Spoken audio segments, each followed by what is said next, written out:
Hello and welcome to another Pure Theory Crafting for Marvel Avengers Alliance 2.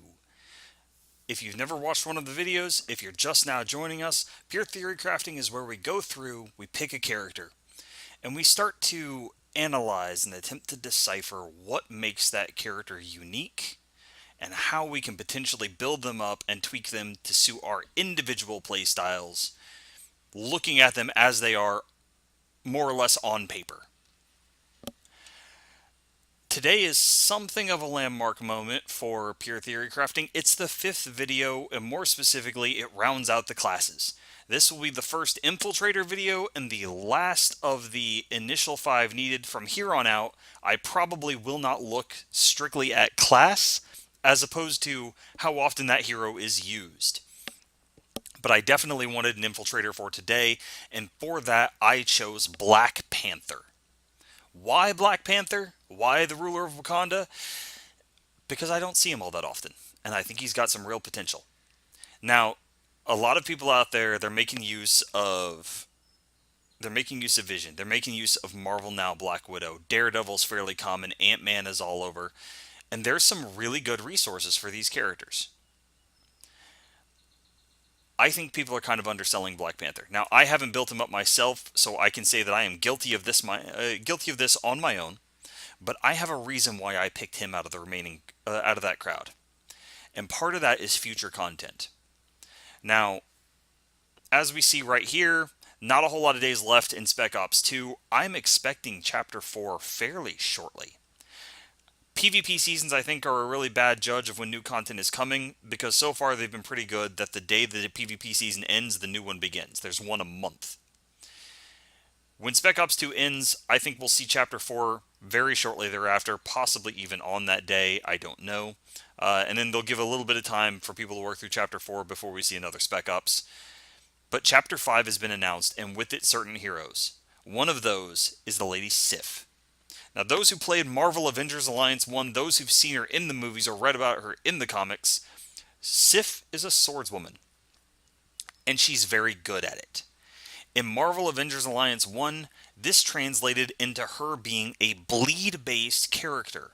And right now, in Avengers Alliance 2, bleed-based teams are not that common. So why am I looking at it? Why am I stressing that so much in this video? Because of power creep. Because of that tendency to want to make new heroes entertaining and viable, and so that you'll use them and not just spend all your time on the old characters, so that new content is interesting. And because of that, I expect to see on Sif, if not even on our next PvP character, something similar to what I noticed on Nova. Nova, even before he was released, we could see that he would apply 3 stacks of Ionize with a very fast move.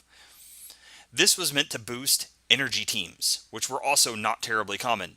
Now we're seeing more energy characters with the new variations on Iron Man, and we're seeing characters like Nova make better use of that. My prediction for Sif is she's going to have one of two things. Possibly even both. We don't know. She's going to have a move that applies more than 1 stack of bleed at once, or she's going to have an area of effect move that can apply bleeds to the entire enemy team. Now, I have my own predictions for the Lady Thor as well as Valkyrie. Not relevant to this video, won't go too far off topic, but the fact that Sif is coming and that natural tendency towards power creep means that I think we'll see a little bit of a resurgence in bleed teams down the line.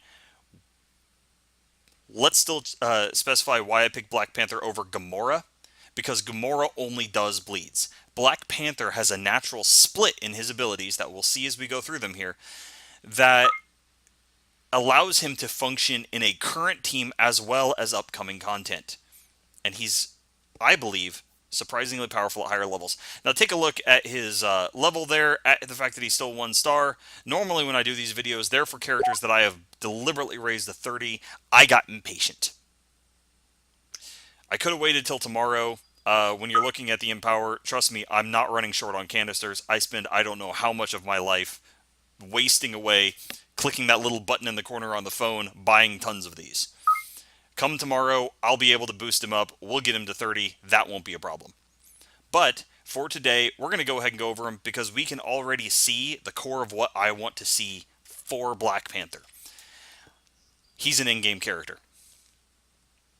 Oh, sure, he's a one-star hero. You can draw him from a superior power cell early on. He's an end-game character. Unlike other infiltrators, unlike Marvel Now Black Widow, his abilities don't peak until they hit 3-star. Marvel Now Black Widow, her abilities can be used at 1 and 2 star with a 1 and 2 star hero and still do respectable damage, and then grow in power as her star level goes up without necessarily changing how she plays. Black Panther needs 3 and 4 star abilities for his abilities to flow together smoothly, but once they do, I can only imagine the sheer devastation they cause, because even looking at him on paper will be able to stress that. So let's go over his stats real fast. Evasion is his highest, attack is his lowest. He's an offensive character. He is not defense. His health and defense, second lowest stats in there. Why is his evasion his highest and his attack his lowest? Because we'll find as we go through that Black Panther stacks multipliers and additive bonuses like nobody else. That's part of what he does. When I say that other characters have their niches, when I say they have their specializations, Black Panther stacks bonuses. So treat his attack as probably, on average, 50% higher than it actually is, and probably even more so as we really get into those huge power hits. They are going to be nukes when they go off. Evasion, that starts high. Let's take a look at his leader's bonus. 10% evasion and speed. Speed is the second highest stat, right there along with accuracy. Evasion, only going to get higher. We'll see that as we get into the EISOs. Those are good stats for him. And there is a reason why I keep stressing that evasion. Not just to keep him alive, but even with the tank, we'll find a use for it. Take a look down there at his passive. Heart-shaped herb. 20% to attack, defense, accuracy, evasion, and speed while stealthy. That is a powerful bonus. Now everybody's going to look at that and say, yeah, but Black Widow gets it as soon as she breaks stealth. Well, why are we stressing that for Black Panther? We'll see that in a second too. But Black Panther makes use of stealth in ways that no other infiltrator does. And that passive of his is going to become more important the further we go into it. Yes, it's only applicable while he's in stealth, but we will make use of that. Here, at least looking at it on paper, writing it out, planning him out, what we will do with him down the line. That passive, I'm going to reference it multiple times. Take a quick scroll down. Resource, stamina. Stamina is probably one of the most common resources in the game. The other one is being power. For those who are familiar with stamina, which is probably most of us, if not all of us, stamina regenerates at a rate of 40 per turn, capping at 100. It starts completely full. It is only spent on specific moves. In Black Panther's case, all of his moves require stamina. So his tactical is the only one that you can use that won't cost stamina, that will allow him to build it back up. And his tactical is nothing to write home about. It's not great. Like most stamina-based characters, his tactical is very fast, and its primary purpose, regardless of anything else that it does, the primary purpose is to quickly regenerate another turn's worth of stamina so that he can go back to using his actual offensive moves. Why do I keep stressing that 40 per turn? We'll see that here in a second. As we go through his abilities, those are the next thing. Once Black Panther starts to level up these abilities and they start to get higher star level, his tactical becomes less and less important. And that is key to using him. It's got to be key to using him. Obviously, everything I'm saying here, totally off paper, off research, but not necessarily off playtesting. Don't cast me as the expert. I'm reading into this. I'm seeing what I think works. I'm inferring from what I know about the game. These are logical deductions, but they are still deductions. If you are a Black Panther user, if you have him on your team, if you make heavy use of him, give us some feedback. Let us know. Confirm, deny, correct. Let me know what he's got going on, and let's see if I can predict the way that he needs to be used correctly. Because I think I've got him down. He is actually not terribly complex when you got him built up. He needs that investment, but not terribly complex. Starting at his 1-star, very first one, Claw Swipe. Melee Sharp. Applies bleeding. For those who've never made use of the bleeding debuff, because not every hero does, bleeding is a damage over time effect, technically, only in that we call it that. Unlike wounding, it does not trigger over the course of time, unlike static shock. It does not trigger when a shock move is used somewhere on the enemy line. Bleeding is triggered under 2 specific conditions. It is triggered whenever you hit that enemy with a sharp attack, like what we see on here. It'll have that bright red, I guess more of a darker red, but it shows up pretty well on the screen. It'll have that sharp tag. And that's an indication that it's meant to be paired with bleeding as its debuff of choice. Bleeding also triggers when the enemy uses an attack action. It would have that white attack tag. It has a damage value. If you use a buff, a tactical, a debuff, anything that doesn't have a damage rating, you're not going to trigger bleeding. And that's a change from Marvel Avengers Alliance 1 where somebody bled out at the start of every round. I do not believe that that's the case in this one. I've not made heavy use of a bleed team myself. And I don't often... The only one who really hits me with it regularly is Tiger Shark, who spends more time triggering bleeds by hitting you with sharp than anything else. I'm fairly certain that bleeding does not trigger at the start of the turn. No more than Wounded does. No more than Static Shock does. But it stacks to 3. And that's kind of important to know. Damage-wise, it is maybe not comparable to Static Shock at 1 stack. It is less. At 2 stacks, it's probably pretty comparable. And at 3, it exceeds it. So why is bleeding not as good as Static Shock right now? Because you have to build it up. And because there are characters, multiple characters, who can apply Static Shock to multiple characters in a turn, and you only have to put it on each one once. With bleeding, that's not the case.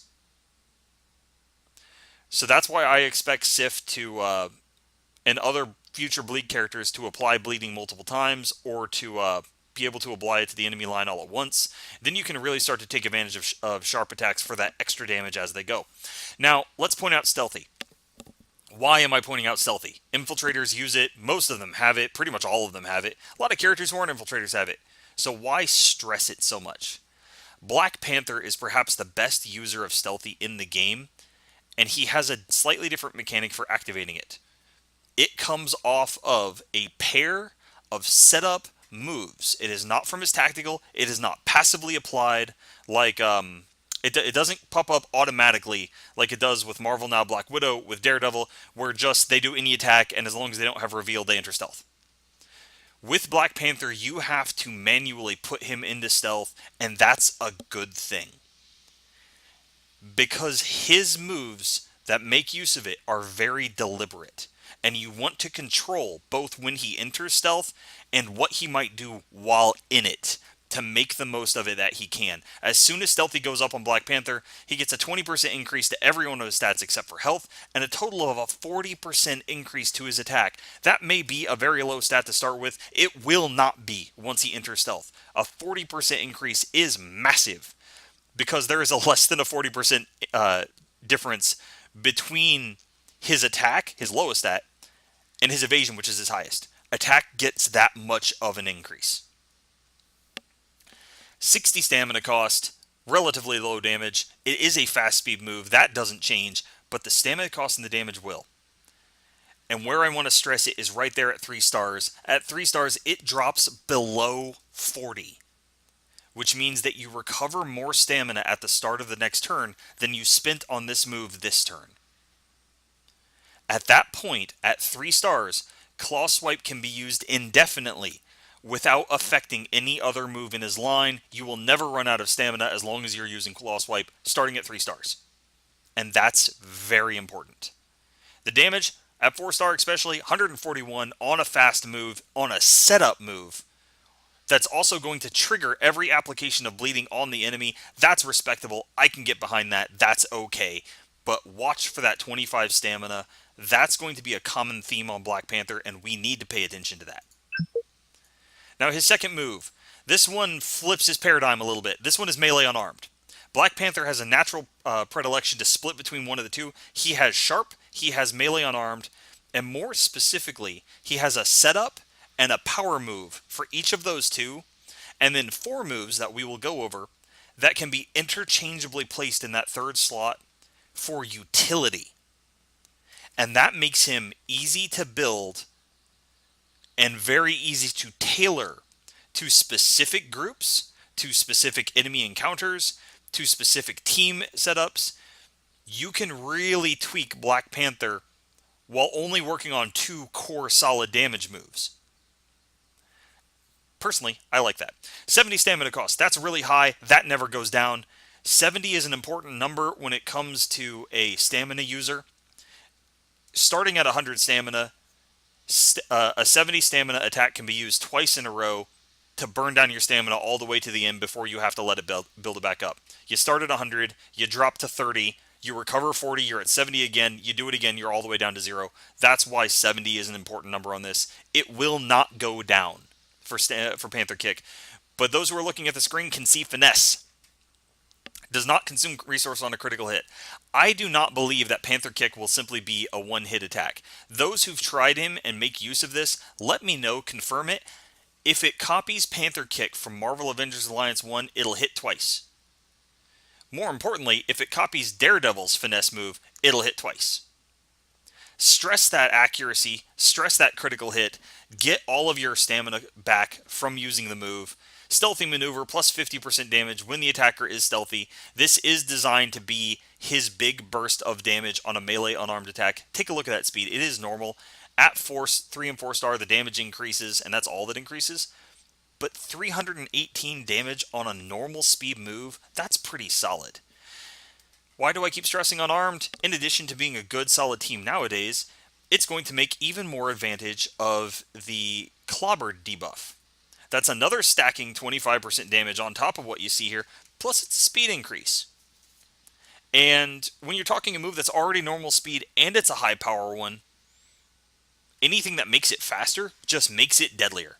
When we look at his sharp build versus his unarmed build, the big difference you're going to see between them is the speed of unarmed versus the damage of sharp.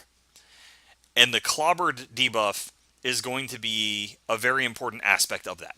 He doesn't apply it himself. He needs a team member who can do it. Luckily, right now, there's like 5 of them that are floating around who are common who can all do clobbered debuff. That part is not usually the issue. You just want to make sure you're aiming this at somebody who has that. Vibranium Daggers. This is the first of those 4 interchangeable support moves for that 3rd slot that I wanted to stress. Ranged sharp. It's not melee. It will trigger bleeding, doesn't apply it. Has shield breaker by default and an 80% chance to apply susceptible by default. Shield breaker, situational. Some fights, you know you're going to want it. Epic Graviton, this is a beautiful move. Perhaps even bigger is the Iron Man fight in the current Spec Ops. Sure, it's about to end, but hey, we're all going to have it unlocked permanently if you cleared it or if you use one of the keys on it. That fight against the 9 Iron Man armors, all tacticians, most of whom have some preference for shields. Slot this move in when you're going into a fight like that where shields are a notable point to it. The epic Iron Man fight, he's going to be shielded at the end of it. Go ahead and bring this with you. Throw that up there. It's something of a very specific move, and you'll use it for that. At 3 star, it's fast. At 4 star, 25 stamina. Let me keep stressing that 25 stamina. Why? 6 of his moves by 3 or 4 star will drop to 25 stamina. The only 2 that do not are those big, powerful finishing moves. One for unarmed, one for sharp. Dropping his stamina cost for all of these interchangeable moves down to 25 for whatever one that you need, that's going to make it so that his tactical is obsolete and you never need it. This is how you do that. I'm going to go back. I'm going to touch on Susceptible a little bit. Susceptible has a very interesting effect on bleeding because bleeding can stack 3 times. If you have 1 stack of bleed on the enemy, Susceptible is a waste. You really just want another stack of bleeding. Susceptible is a 50% increase. Another stack of bleeding doubles the damage. If you have 2 stacks of bleeding on the enemy, Susceptible is equivalent to a 3rd stack of bleeding. 50% increase for both stacks equals 1 more additional stack.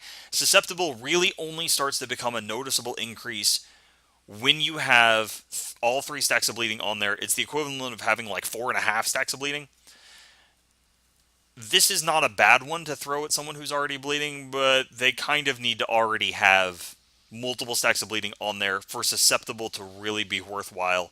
Take this one when you know you're going to need Shield Breaker. That is going to be its best aspect, not susceptible. Another of those 4 interchangeable moves, Wakandan Arts. This one is melee unarmed, but its damage, take a look. It's low, it's never going to get higher. You'll really make use of Clobbered with this only for the speed increase. 60 stamina, foiled and stun. Removes and prevents tactical buffs. Target's next action is delayed. Stun is amazing. We all love it. It's not even really a true buff, although they do get the stun resistance that builds up. What I will stress for this move, and why this move has some definite potential, is again, when it's leveled up. The stamina cost drops. The speed becomes fast.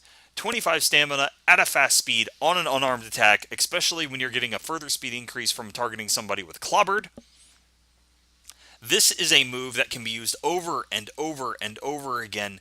If you have revealed, if you're waiting for the next chance to go into stealthy, just start punching whatever enemy has the next turn.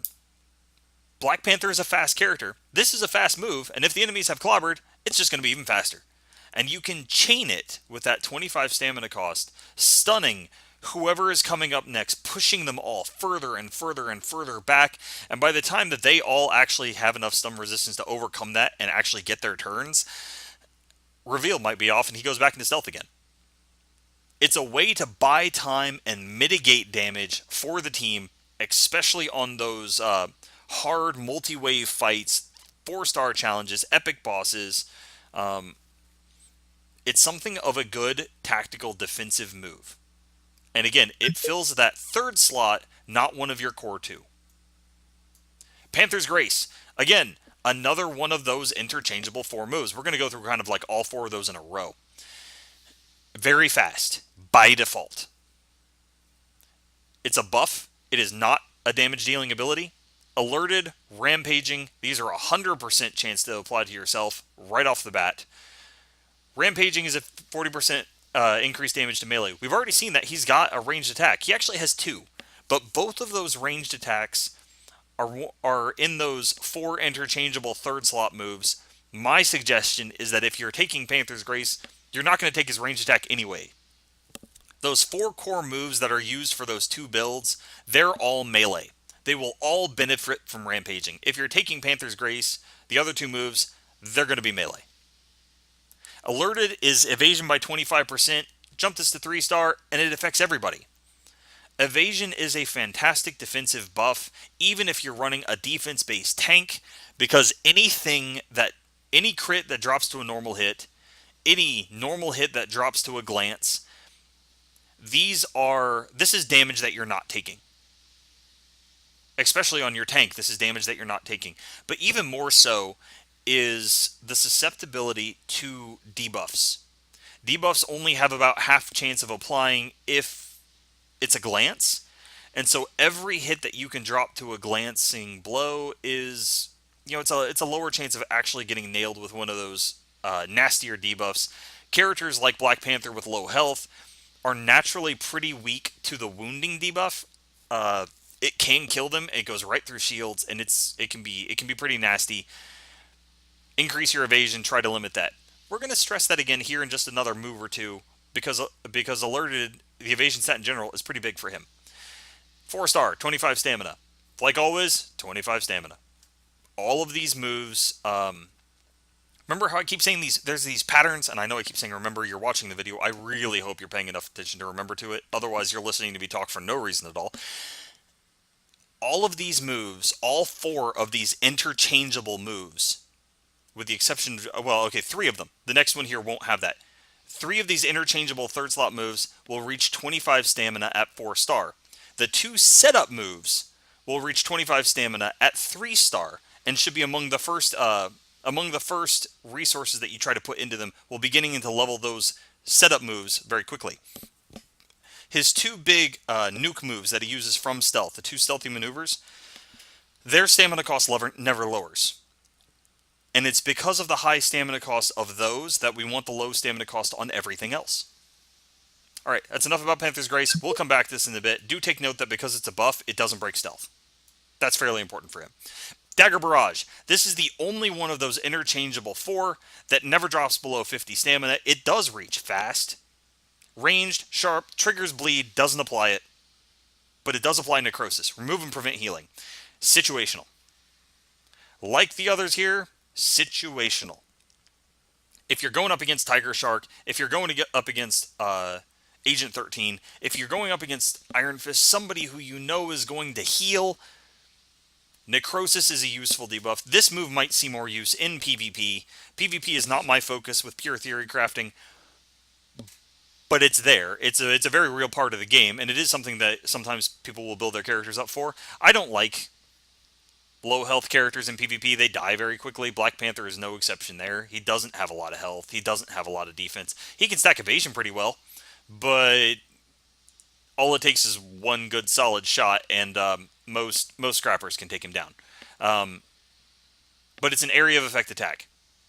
And 50 stamina when you're recovering 40 per turn means that you can potentially use this multiple times in a row. This will become a little more fun, I think, in future content. If characters like Sif can actually apply bleeding to multiple enemies at a time, this can trigger it on all of those enemies at the same time. So, keep that in mind for there. This is probably one I wouldn't equip very often right now. Thermoptic Camouflage. This is his second setup move. Melee unarmed, his other was melee sharp. Stealthy, stumbling. 100% chance to apply stumbling. That's going to be very important as we get to the E-ISOs. I'll stress that here in a moment. Starts at 50 stamina, starts at normal speed, drops to 25 stamina, becomes fast speed. Still pretty good damage for a fast speed attack. It is unarmed. It benefits from clobbered. Take advantage of that. Where the sharp takes advantage of bleeding to cause bleed to trigger and get more damage that way, unarmed just gets the 25% damage increase, but more importantly, it becomes even faster. At 4-star, this is already a fast move. This becomes a very quick one, but take note of stumbling. And the reason why, let's go all the way back to that very second move to Panther Kick, which had finesse. It recovers its resources when you land a crit. Lowering the enemy's evasion, that's important to landing those crits. Paired with the fact that it's going to activate Stealthy, and you're going to get that 20% increase in accuracy for yourself from Black Panther's heart-shaped herb passive, and a 20% decrease to the evasion of the opponent, 100% chance to apply that. This is a fantastic setup for Panther Kick. They work in tandem. They're designed to work in tandem. It's pretty obvious on that. And I think that was the intent of the character. So again, another one of those 25 setup, fast setup moves. So his other nuke. This is the last of those big, nasty moves. This is his stealthy maneuver. It is his only slow speed attack, and it never gets faster. Right now, you can see that I can barely scroll down. We're looking at the entire move, even including his 4-star upgrade. Melee, sharp, no debuff. It'll trigger bleeds, but the potential damage of this move is so high that if you kill something by a bleeding debuff, by triggering the bleed, I'm going to be highly surprised. 60 stamina, never drops. Like 70, 60 is an important number in terms of the math of a stamina character. Starting at 100, because all those other moves only use 25, right? Starting at 100, this will drop you to 40, regen to 80, drop you to 20, regen to 60, drop you to 0. You can use a 60 stamina move 3 times consecutively before it's gone. Before you have to do something that builds your stamina back up again. It's a stealthy maneuver. 50% damage while the attacker is stealthy. It has Deadly Grace. All the people who remember Ballerina from the last... Okay, everybody knows why Deadly Grace is nasty on a character with an evasion as high as Black Panther's. Remember that he boosts his evasion with the alerted buff for one of his abilities.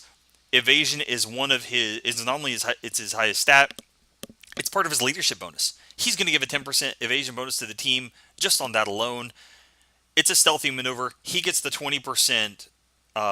He gets the 20% stat increase for being in stealthy. Let's go ahead, and before we even look at all the builds, we're going to pair one ability up with this, and then we're going to start doing some quick math on all of the different things you can do to boost this up. Is it slow speed? Yes. And the reason is its overall damage is obscene when fully stacked. Now, he has another buff. We just looked at it. Panther's Grace. Very fast. It's a buff move. It doesn't break stealth. Once he's in stealth, he can pop that and very quickly get another turn to throw Shadow Strike.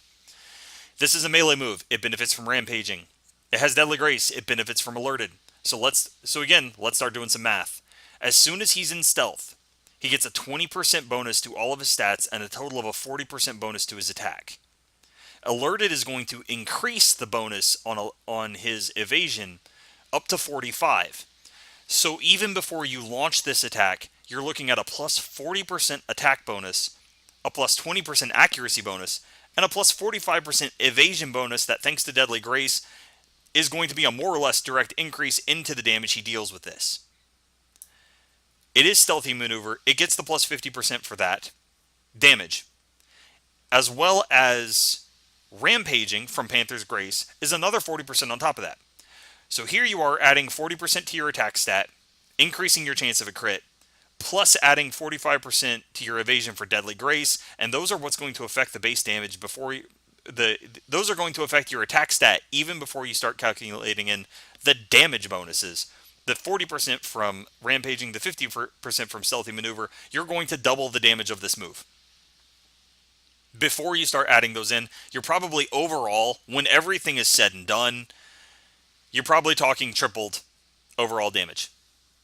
Consider this something along the lines of an 8 or a 900 damage rating move with nothing more than Panther's Grace and Shadow Strike by itself.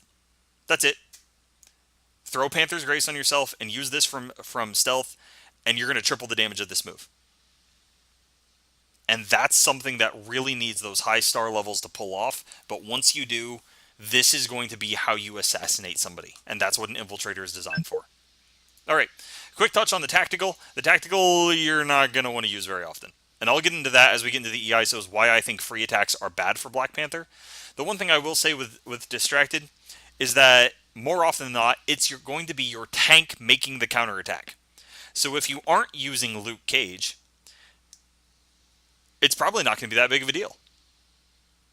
Other tanks can do counterattacks. Other tanks can do counterattacks pretty well, but I don't think they do them as well as he does. So this is kind of an move. You'll use your tactical most when you're building him up as a way to regenerate stamina. It is very fast. You do get your 40 back for the turn, and then very quickly move on to your next turn, and then you can start going back to what he's supposed to do. Because it is a debuff and has no kind of damage rating or anything like that, if you're trying to rebuild your stamina so that you can do something like a Panther Kick, and he's in stealth at the time, using this won't break it. But ultimately, once Black Panther is fully built up, you'll probably never look back at this. At least that's my prediction on it. I just don't see it being that big of a deal. Panther Stance. This is the absolute core of Black Panther. This is what makes him the best stealthy user in the game. 50% chance to remain stealthy after attacking. We just went over how big, how bad, how nasty that one slow move is if fired from stealth with nothing more than the rampaging and alerted buff he can give himself. 50% chance that once he does it, he stays stealthy and can do it again. This is why I pointed out the stamina cost for Panther Kick and for Shadow Strike. Yeah, they're expensive, but you can use them a certain number of times in a row. And this is why. This is also why Heart-Shaped Herb is not a bad passive for him, because he can stay in stealthy in ways that other characters can't. And as we leave the ability screen and go into the EISOs, keep this in mind. It is why I'm going to start off by saying, don't give him coordinated. Do not risk breaking his stealth on a mediocre counterattack. His attack just not high enough to justify the mediocre damage of a free attack when he could be building up his multipliers for those massive, powerful hits that he fires from stealth. Don't give him coordinated. Don't risk losing that overall damage. It's going to be a drop. It really is. And unlike characters like Daredevil and Marvel Now Black Widow, he can't have he can't counter that by randomly gaining stealthy by doing a coordinated attack like those two can, because his stealthy has to be activated manually, not passively like that. Now, let's take a look at the colors on there. 3 separate purple evasion EISO slots. We just went over why evasion lends itself to the damage bonus of his single biggest nuke. Here we're going to make his already high evasion even higher. 1 yellow accuracy. Don't neglect accuracy. It's his second highest stat, but it's not his leadership. Thankfully, he does get an EISO for it. We want him to land crits, if not devastates, specifically for Panther Kick in those unarmed teams. 2 white speed increasing EISO slots. That's, you know what, we like that. He's a fast character. Most of his moves, even Panther Kick is a normal speed move. He only has 1 slow move, and it hits so hard that odds are that you won't need the follow-up. 2 blue defensive EISOs. Let's buff his defense because nothing else he has will. If you're going to slot a chaotic in there, those are probably the spots to put it in. He's really not built to take a hit. His health and defense pretty low, and he can't boost his health at all. Going into set bonuses, let's make the... I've already stated why I think Coordinated is bad, and I'm not changing my stance on that. Coordinated is great for some characters. Some characters are just good candidates for it. Black Panther, not one of them.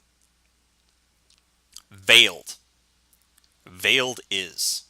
Now, he's got some setup moves that put him into stealth and put very nice debuffs on the enemy.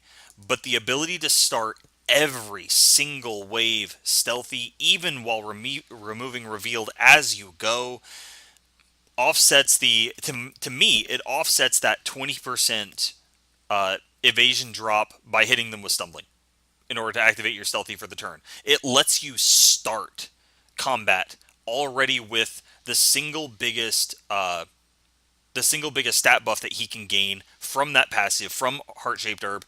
Give him Veiled. Now, Veiled is a PvP reward. You need to have it... you need to earn it there. And so people are going to look at Black Panther and how he is in PvP. I don't know that I would rely on him for that. Oh, don't get me wrong. I think his damage is going to be perfectly fine for it. But he's a low health, he's a low defense character, and he needs to be in stealthy to really build those up. All it takes is to walk into combat with a single Age of Ultron Black Widow, and that's gone. And you're not getting it back anytime soon. So, yeah, I like him, and I think he's probably going to fill, because I'm using an unarmed team right now, I think he's probably going to fill my infiltrator slot once I get him built up. I don't think I'll take him on my PvP team anytime soon. That's not to say that he won't work there, but for me, I don't think that's not going to be what I focus him on. So I think that Veiled will be fantastic because you can start the combat with Panther's Grace as a single very fast move. He's already fast. He's going to get his turn pretty quick. Go ahead and throw Panther's Grace, and now he's set up on the second round of the first wave. On his second turn of the first wave, after using a very fast move, he's already set up to launch some of his biggest, most powerful attacks.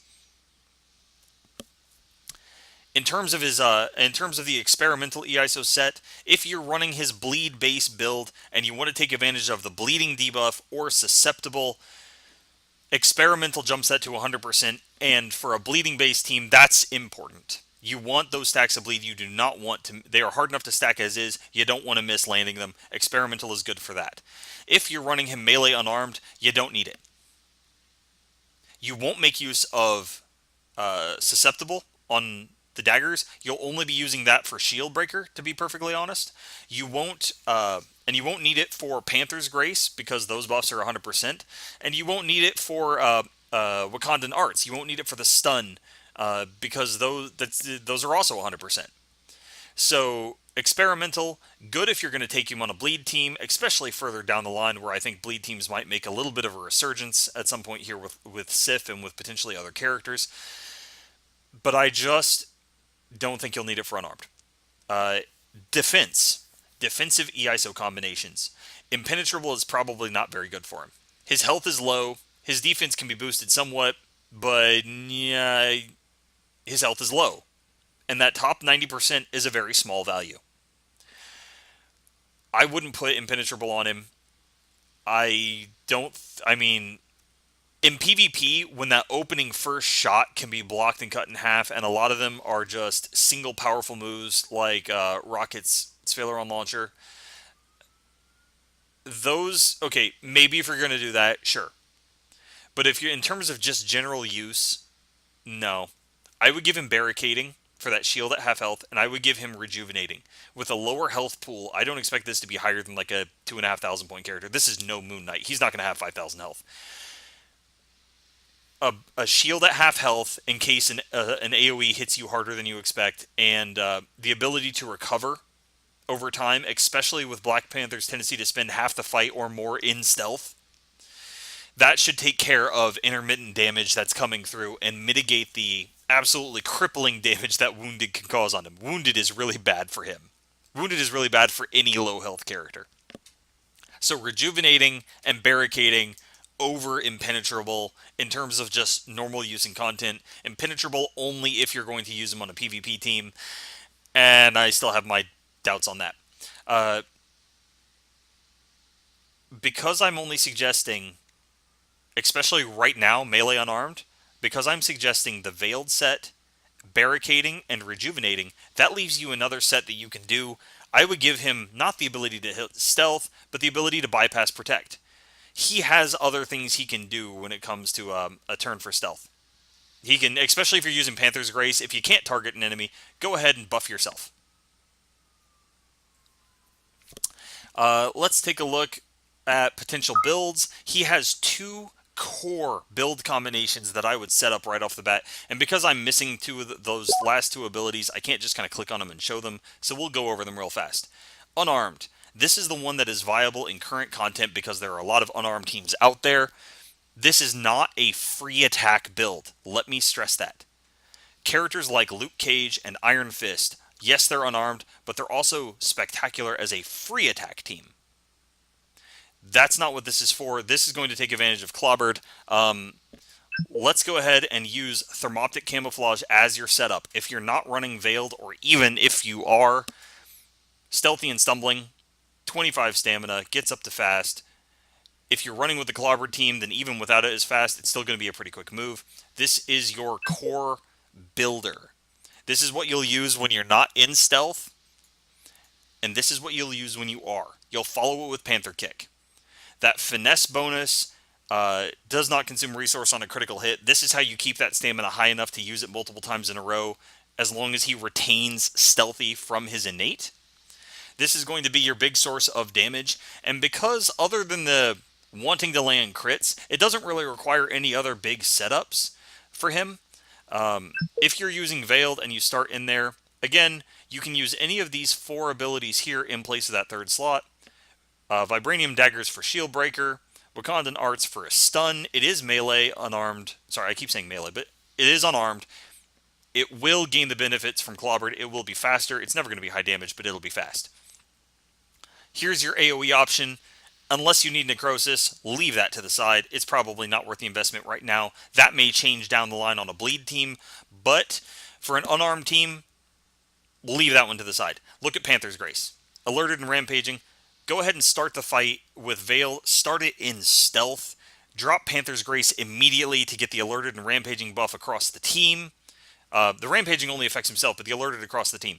And then let somebody else apply Clobbered, and as soon as that Clobbered is up, go ahead and open up with Panther Kick until he breaks stealth, and as soon as stealth is broken, start relying on Thermoptic Camouflage until such time as Revealed wears off, or you hit a new round and you go back into stealth.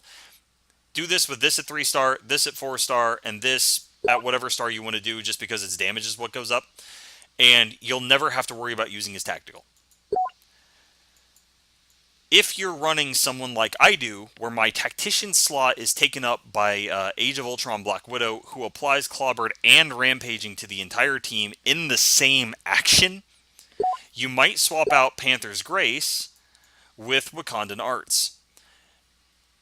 You aren't using Shadow Strike. You don't need to stack Evasion in that instance. So it's okay to skip the buff there because Rampaging is the important part of Panther's Grace. Instead, having Wakandan Arts means that what you can do is you can use Thermoptic Camouflage as your setup to re-enter stealth, but only when you need to re-enter stealth. You can use Panther Kick as your primary source of damage as long as you are retaining stealth, and as soon as you fall out of it, go ahead and throw out that 4-star Wakandan Arts for that 25 stamina upgrade and just start spamming stuns on whoever is getting the next turn. Draw out the round force the enemies back, don't let them get their attacks in, and then as soon as stealth wears off, go back into it and just start kicking them in the face again. If the rest of your team kills them off, that's great, because at the start of the next round, you get veiled, you're back in stealth, you're still buffed because of Age of Ultron Black Widow or anybody else who does that kind of team-wide buff, and you'll be sitting there at 100 stamina because we've reduced its stamina cost to 25. That makes this a good. That makes these two good alternate fillers based on your team composition. Let's take a look at the Sharp build. This one is going to follow a very similar format. Claw Swipe as your setup. Bleeding can be spam because it can stack 3 times on a target and will trigger. So as soon as bleeding is on that target once, if you Claw Swipe again, the damage is actually going to be higher. Use this to enter stealth when needed. Use it for that 25 stamina cost. This is your setup move. It is your filler move, just like how Thermoptic Camouflage adds evasion, which increases the, which benefits Panther Kick. Claw Swipe is going to add bleeding, which adds a little bit more damage over here to your main source of damage, Shadow Strike. We already went through, and I went through more than enough, on the sheer damage that Shadow Strike is capable of doing, so set him up for that. If you have somebody who can give alerted, that's great. If you have somebody who can give rampaging or strengthened, again, that Age of Ultron Black Widow, she's a great partner for Black Panther. All of those are going to benefit that, but really, unless you need the specific utility of the stun, of the shield breaker, look into Panther's Grace again. Alerted and rampaging, both very large damage increasers over here to Shadow Strike. Build his evasion up as high as you can. Let this go. And again, you can start the combat with Veiled, immediately go Panther's Grace, and go straight into Shadow Strike. Because it's sharp, and it won't benefit from Clobbered, the only thing you can really do to make this hit harder is maybe give him Strengthened. Other than that, a single very fast action can immediately be, while still staying in stealth, can immediately be followed by one of the higher damage combinations that I think I've seen for any individual character. This is going to hurt. Now, final thoughts on Black Panther. Like I've stated repeatedly, this is a character who needs investment. I think he's got a lot of potential, but I think a lot of people don't see that potential because they're playtesting him. They're trying him, they're leveling him, and that reliance on building his stamina through tactical until he can get those moves up in star level, that's just going to hurt him. Now, most people say get the character level up, get the character star level up, then get the ability stars up. If he's a 1-star character, 1-star abilities are fine. If he's a 2-star character, 2-star abilities are fine. Once he hits 3-star, then you can start moving abilities up to 3-star. I think with Black Panther, that's a little bit of a mix.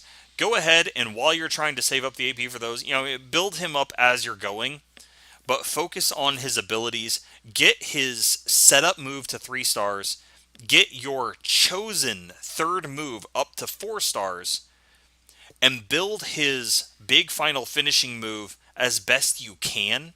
I mean, obviously, Shadow Strike is going to start at 3 stars, but Panther Kick starts at 1, and build that up when you have the AP to do it, because what's going to go up there is damage. Panther Kick, you really want to get it to 2 stars pretty early so you can unlock Finesse, but 2 stars isn't hard. That's pretty cheap. It's 200 AP for a 1-star move. I could do it right now.